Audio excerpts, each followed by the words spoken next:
Bonjour à tous et bienvenue dans l'épisode 0 des cartes stellaires. Épisode 0 qui va nous servir d'introduction pour le reste de la chaîne. Je vais vous expliquer un peu de quoi tout ça va parler. Et pour donc ce premier épisode, on va faire une espèce d'introduction. Tout d'abord, on va commencer par moi-même. Donc je m'appelle Nicolas, j'ai 24 ans et je suis tombé dans Star Wars il y a, on va dire, une vingtaine d'années. Depuis, c'est un film qui m'a jamais lâché, c'est vraiment une passion. J'ai pas mal collectionné avant. Bon, des petites conneries, hein, mais voilà.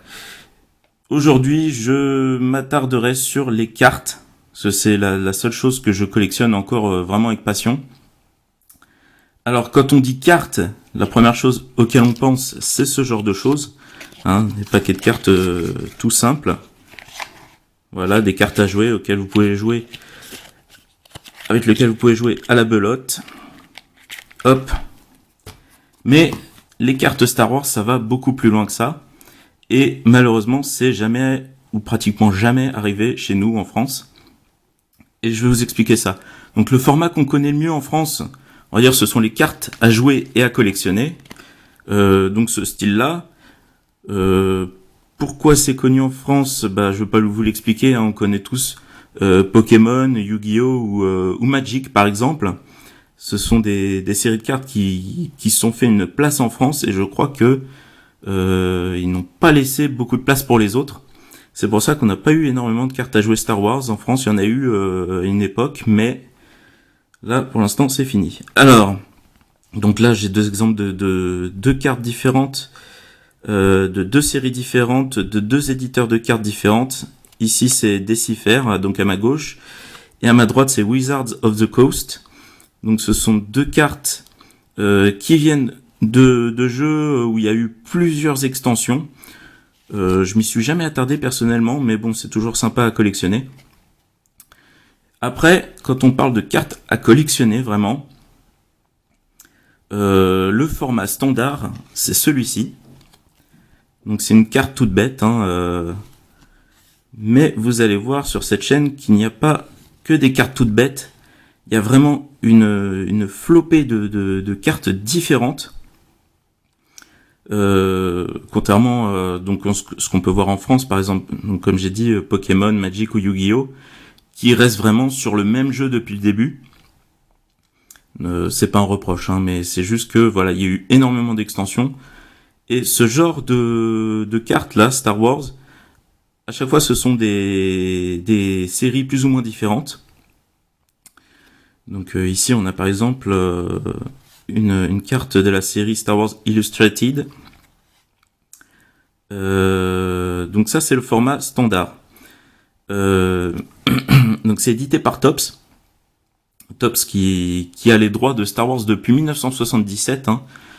C'était le premier éditeur de cartes de Star Wars et ça l'est toujours aujourd'hui. Donc on va beaucoup en parler sur cette chaîne de Topps. Voilà. Autre carte de Topps que cette fois-ci on a le droit. J'arrive pas à la choper. On y a eu le droit en France à celle-là. Regardez, c'est en français.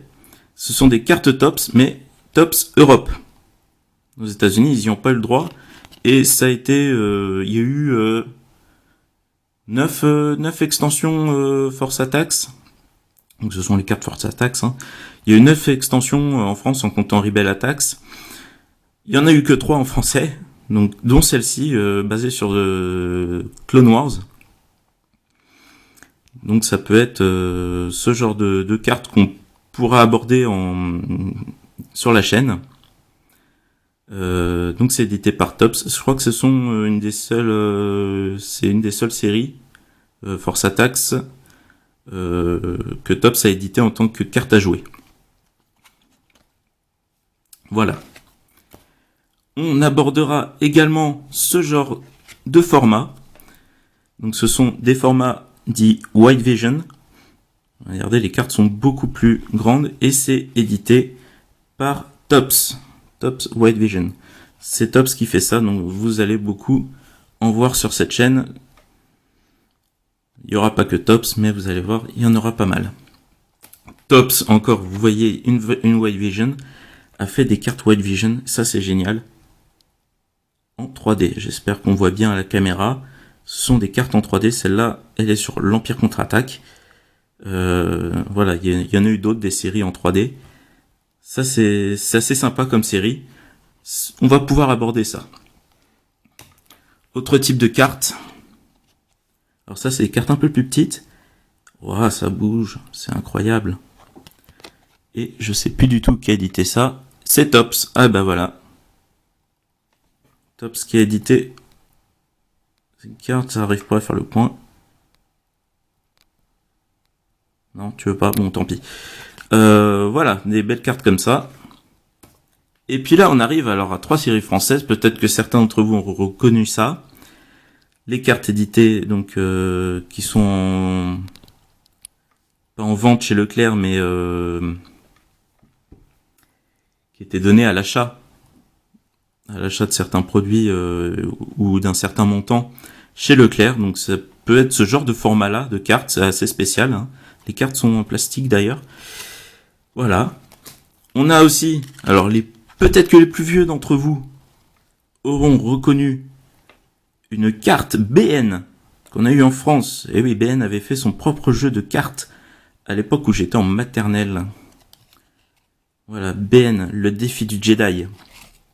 Ah voilà, ça c'est cool. Et puis on a aussi les cartes à collectionner, ça peut aussi être des cartes venant de produits, on l'a vu avec BN. Hein.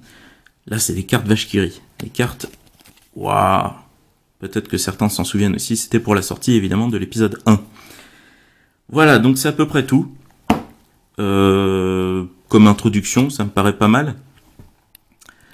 Je vous présenterai, j'essaierai de vous présenter une série complète de préférence, du moins le set de base de chaque série, par vidéo. Et j'essaierai aussi de faire quelques vidéos de unboxing.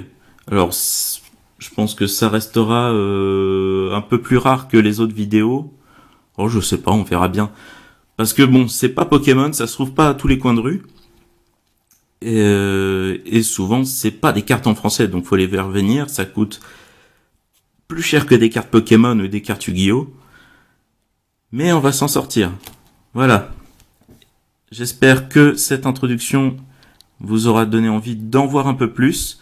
C'est une chaîne qui me tenait à cœur parce que c'est sympathique, c'est une passion. Hein, et puis, c'est vrai qu'en France, on n'a pas ça. On n'a pas ça, ou alors c'est pas hyper connu. Des chaînes comme ça, j'en ai vu des chaînes allemandes, des chaînes à la limite, enfin pas à la limite, des chaînes américaines, pardon, à la limite allemandes, c'est le contraire, ou anglaises, mais c'est vrai qu'en France, c'est des séries quasiment inconnues, ça. On les connaît pas, elles sont jamais sorties chez nous. Et donc je pense que ça peut être intéressant de vous les présenter. Comme vous l'avez vu là, il y a pas mal de formats différents. Donc on va pas s'ennuyer, je pense. On va pas s'ennuyer. Voilà. Donc c'est tout pour moi. Et je vous dis à la prochaine dans l'épisode 1, j'espère. À bientôt.